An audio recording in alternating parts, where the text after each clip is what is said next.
This is the arrival of widows and their representatives at the Palace of the Obong of Calabar in Calabar, the Cross River State capital, to seek audience with the traditional institution over creating awareness for the female person's inheritance of property law.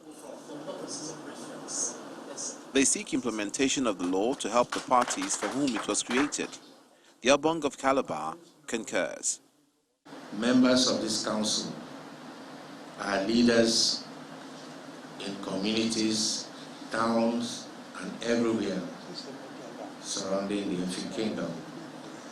And starting here, I think is the right thing that you are doing, because right now they have to take this and take them home, take them to their communities, and then whatever happens, they will change the lives of our people.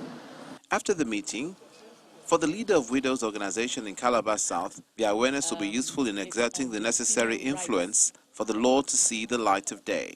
The essence is to say, listen, there is a law that backs up our demands. If you guys don't listen, we have a right to go to court, we have a right to imprison a few of you, and we're just going to look to making examples of just a few persons, and I think others will set up.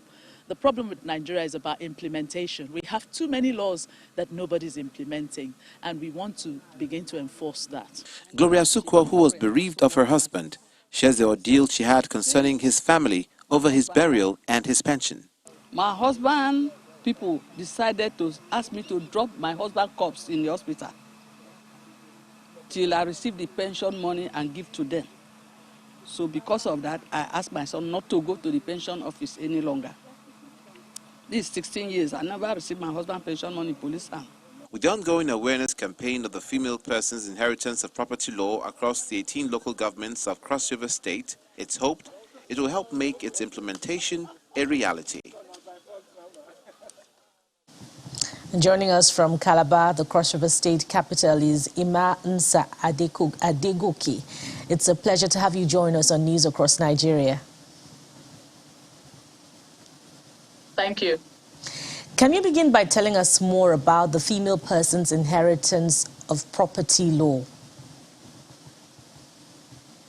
Well, this is a law that was signed into existence by the former governor, His Excellency Donald Duke, in 2007, actually just 7 days before he left office, and a lot of it, most of the provisions of this law has not been in the public domain, as it were.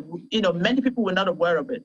Even I myself, I really was not aware of this law, the existence, while we're campaigning for the rights of widows not to be treated so inhumanely, until last year when we came across this law. And I said to myself, wow, this law makes provision for everything we've been looking for the past 10 years. And so it is essential that we bring an awareness of this law to the generality of the public, beginning with the traditional institutions, because they are the gatekeepers, of traditions and customs in Cross River State and all across Nigeria. What are the punitive measures that this law proposes for those found wanting who err? Well, inasmuch as it's not as far-reaching as we would have loved, but you have fines ranging from 5,000 to 3 months imprisonment. I think the most important thing is that the law exists. We can, decide to pursue and prosecute people who, break that law. And even if you do go to prison for 3 months, you have become an ex-convict. That's the most important thing. And that is what we're looking at. And that's why we're also saying to the traditional rulers, look, we have a law that's backing us now. We are aware of this law, and we want you to be aware of the law as well. Please cascade this down, to all your chiefs and to your clans and to your, villages, and let us stop this dehumanization of, women. Speaking of which, how far-reaching is the dehumanization and negative widowhood practices in Cross River State that this law hopes to check? And what would it cost to embark on advocacy, sensitization in communities where these widowhood practices are, are taking place, Well, what it would cost is basically the simple thing about going there, paying for our transportation, talking to the people themselves. But the far-reaching effect of these widow things is like 10 years ago when we started and we came across these widows, it was really horrible. I can tell you the particular story of Prince Nico Mbaga, the artist of Sweet Mother, that thrilled all of Nigeria.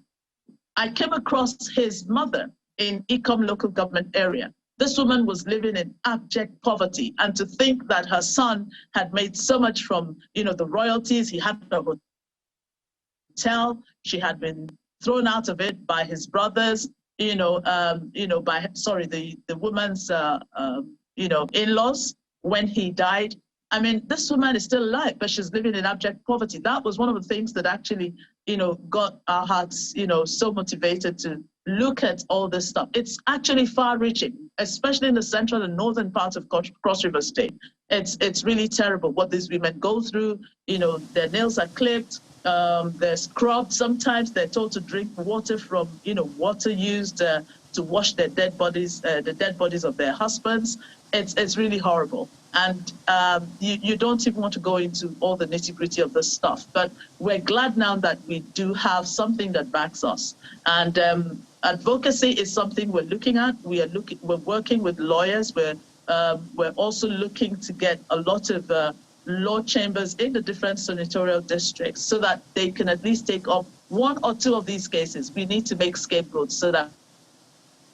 Okay, unfortunately, we're unable to continue with that conversation with Madam Nsa Adegoke, who talked to us about widowhood practices in Cross River State and the need to invoke the female person's inheritance of property law. Thank you for joining us on News Across Nigeria.